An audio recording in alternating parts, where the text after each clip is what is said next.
C'est une histoire qui se passe au temps où les voitures étaient encore tirées par des chevaux, où les femmes, elles portaient pas de pantalon, mais des belles robes à panier, tu sais, des robes qui serrent la taille et qui laissent apparaître une large jupe sous lesquelles les jambes se perdent un petit peu. Une époque où les hommes portent des perruques, des chaussures à talons aussi. C'est à cette époque que vivent un aubergiste et sa femme. Eux, ils se sont installés à la campagne, dans une auberge toute simple, pas très très grande, juste une trentaine de couverts à servir. Ici, peu de chichi. Il y a toujours une bonne soupe chaude à manger, toujours un bon pichet de vin à la remplie, assez de pain, assez de sel. Les journées, elles se passent toujours de la même façon.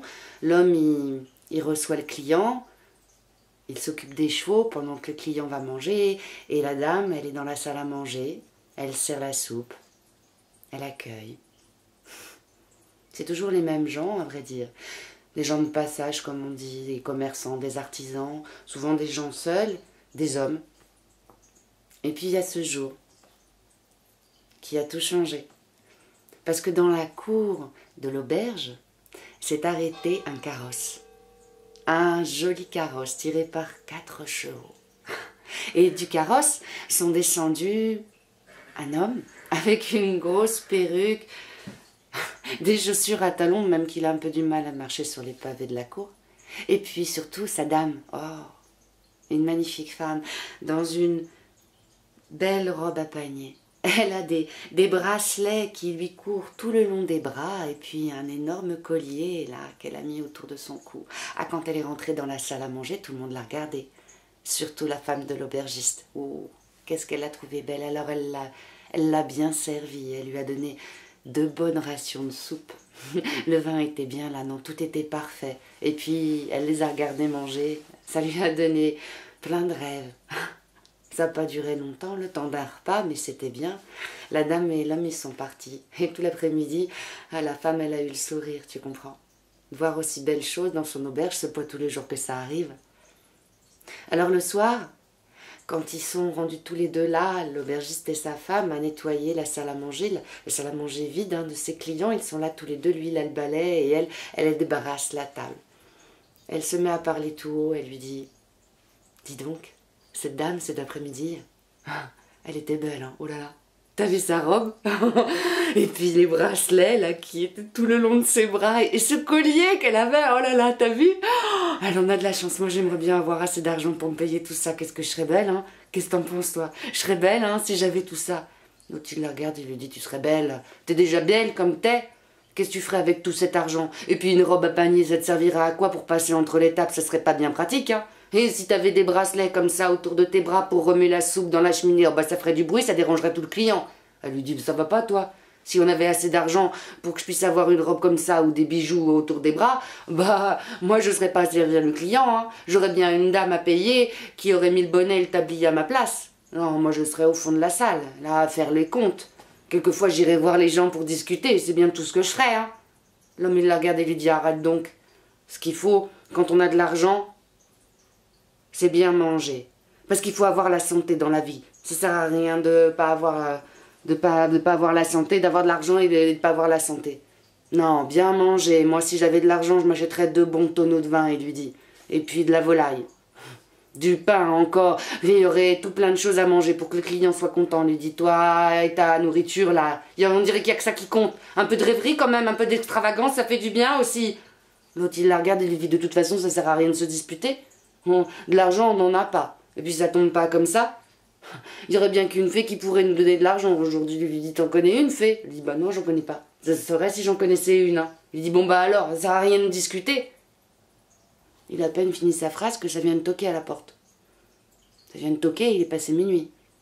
Ils sont d'abord un peu inquiets parce que passé minuit, on n'ouvre pas les portes d'une auberge comme ça. C'est-à-dire que de l'autre côté, c'est bien souvent des brigands, des voleurs, ou même les esprits de la nuit. Ça, on sait pas. Hein. Alors lui, il attrape son balai et puis il s'avance avec prudence. Elle est derrière, elle fait bien attention. Il ouvre la porte tout doucement, de l'autre côté de la porte. Eh ben, c'est pas un voleur, hein, ni un esprit de la nuit, c'est une fée. Une fée. Une fée dans une jolie robe cloche, une fée sous un chapeau, là, un joli chapeau tout droit, tout en pique, une fée avec une baguette magique. Elle brille de partout, la fée derrière elle, il y a un joli char tiré par des cygnes blancs. La fée, elle s'approche, elle les regarde, elle sourit, elle dit « Vous m'avez appelé? Alors je suis là. Je viens vous donner 3 souhaits. 3 souhaits à exaucer, mais attention, quand le souhait est dit, le souhait s'exauce immédiatement, alors il ne faudra pas vous tromper. » Et puis elle agite sa baguette au-dessus de la tête de l'aubergiste et de sa femme. Elle retourne dans son char, les cygnes ouvrent leurs ailes, et le char s'envole, elle disparaît là comme ça dans le ciel. L'aubergiste et sa femme, ils sont là à la regarder, la bouche ouverte, ils osent même plus parler. C'est qu'ils viennent de voir une fée. Une fée qui est venue rien que pour eux dans leur auberge, là, qui leur a donné 3 souhaits, rien qu'à eux, 3 souhaits. 3 souhaits. Eh, c'est pas rien, 3 souhaits. D'un coup, ils réalisent, alors ils sautent de joie, là, 3 souhaits, rien qu'à eux. Ils sont tout excités dans la salle à manger. Ils se disent, mais qu'est-ce qu'on va bien pouvoir faire? Qu'est-ce qu'on va bien pouvoir choisir? Alors la femme, elle lui dit, mais moi je sais. On peut souhaiter être riche. Comme ça, je pourrais m'acheter la robe que j'ai vue tantôt sur la dame. Une belle robe à panier. Et puis des bracelets que je pourrais en mettre tout le long de mes bras. Et puis un collier. Ou peut-être même 2. Je pourrais m'acheter 2 colliers. Hein, je serais belle comme ça, dit mon mari. Est-ce qu'on pourrait souhaiter être riche? L'autre, il la regarde et lui dit, je t'ai déjà dit ce que j'en pensais. Être riche, ça m'intéresse pas. Moi, ce que je veux, c'est bien manger. Dans la vie, il faut la santé. Alors on va s'acheter, comme j'ai dit, 2 bons gros tonneaux de vin, et puis on aura un peu plus de volaille à mettre dans la soupe, hein, parce que des fois, et puis toujours du pain, un 2e coffre pour le sel, enfin on aura bien tout ça. Lui dit, mais toi et ta bouffe là, il y a que ça qui compte. Quand même, mince, on pourrait penser à autre chose. Alors ils se mettent à disputer et ils n'arrivent pas à trouver. Ils finissent par se dire que ce soir il vaut mieux laisser les choses comme ça et puis en reparler demain. Après tout, il y a encore du rangement à faire, la salle n'est pas finie et demain les clients vont revenir. Alors lui, il a repris son balai et puis elle débarrasse les tables. Et quand son ouvrage est terminé, elle s'installe comme elle fait tous les soirs devant la cheminée. Elle aime bien ce moment parce que tout est calme, la salle est vide, c'est complètement silencieux et il y a juste un peu de bruit là devant elle, le crépitement des flammes, tu sais, des toutes petites flammes. C'est juste assez chaud pour ses pieds qu'elle vient de poser devant et elle est bien. Alors elle regarde son mari et elle lui dit, c'est vrai, t'as raison mon mari. Le bonheur c'est tout simple en fait, il ne faut pas grand chose dans la vie pour être heureux. Là moi je suis bien avec toi ici, tous les deux. Ces flammes là devant moi. Bon allez, juste un petit plaisir. Ce serait parfait s'il y avait une petite saucisse boudin là qui se mettait à cuire dans la poêle. Ah ben elle a à peine fini de parler qu'il y a une saucisse qui tombe de la cheminée, une grosse saucisse boudin qui tombe et qui se met à frire dans la poêle. Son mari il en lâche le balai, il lui dit, mais qu'est-ce que t'as fait? Mais qu'est-ce que t'as fait? Mais pourquoi t'as souhaité une saucisse boudin? Elle lui dit, mais j'ai pas souhaité une saucisse boudin. Elle lui dit, mais si je t'ai entendu, t'as souhaité une saucisse boudin. Et regarde maintenant, il y a une saucisse boudin dans la poêle. Elle lui dit, mais j'ai pas fait exprès. Moi j'étais là avec toi tranquillement installée, les pieds là devant la cheminée. Je me suis dit que ça serait bien d'avoir une petite saucisse à se partager. Alors j'ai dit que je voulais une saucisse, mais c'était pas vraiment un souhait, c'était pas un souhait de fait, c'était une pensée là comme ça dans ma tête. Je l'ai dit à haute voix. Il lui dit, punaise, c'est malin. T'as gâché un no-souhait, un souhait pour une saucisse boudin. Il lui dit, mais c'est pas vrai, arrête de t'énerver comme ça, c'est pas grave. Il nous en reste 2 des souhaits. Oh là là, calme-toi. Elle lui dit, c'est pas grave, la saucisse elle va cuire, on va la manger et au moins on passera un bon moment. Je lui dis, mais moi j'en ai rien à faire de ta saucisse, tu peux bien la manger toute seule, tiens, non. Tu ferais mieux de la mettre au milieu de ta face. Moi tout ce que je souhaite c'est de ta saucisse, puisque tu la veux, et pour bien la voir, tu te la colles au milieu de la face. Oh ben il a pas fini sa phrase que la saucisse, elle vient se coller sur la face de sa femme. C'est-à-dire que maintenant elle a plus de nez, elle a juste une grosse saucisse qui pend. Une saucisse tellement grande que si elle bouge, clac, ça lui claque les joues. Alors elle regarde son mari, elle lui dit, mais qu'est-ce que t'as fait? Mais regarde donc! Maintenant j'ai plus de nez, j'ai une saucisse à la place du nez. L'autre il la regarde, il lui dit, mais j'ai pas fait exprès. C'est-à-dire que je me suis un peu énervée là contre toi parce que t'avais gâché un de nos souhaits. Alors j'ai dit que la saucisse tu pourrais te la mettre au milieu de la face. Mais je le voulais pas vraiment, c'était une idée comme ça, en l'air, que j'ai dit avec la colère. Comment ça, une idée en l'air que t'as dit avec la colère? Elle lui dit, non mais regarde maintenant, regarde à quoi je ressemble, j'ai plus qu'une saucisse à la place du nez. Il lui dit, mais arrête donc de t'énerver. Arrête, elle nous dit comment ça, arrêtez, c'est pas tant qu'à la saucisse, hein, alors il faut me la retirer. Je lui dis, ah non, non, non, non, non, non, on va pas gâcher un troisième souhait. Attends, il y en a déjà 2 en moins, il nous en reste plus qu'un, faut bien réfléchir. Comment ça, faut réfléchir? Mais c'est tout réfléchi, elle lui dit. On va retirer la saucisse. Je lui dis, non, non, non, pas du tout. Attends, attends. Je sais ce qu'on va faire. Tu voulais être riche?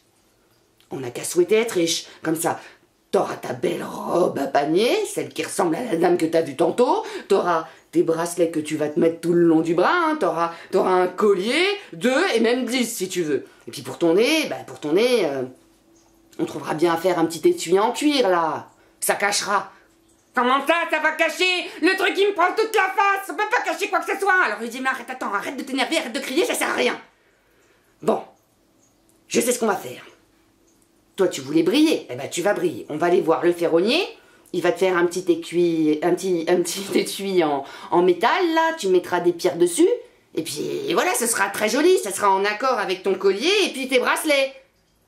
Non mais attends, mon collier, mes bracelets, mais moi je m'en fous, c'est plus d'actualité. Moi, tout ce qui compte maintenant, c'est que la saucisse elle tombe et que je retrouve mon petit minois. C'est tout ce que je veux. Ah bah elle a fini sa phrase. Bah la saucisse elle est tombée, hein.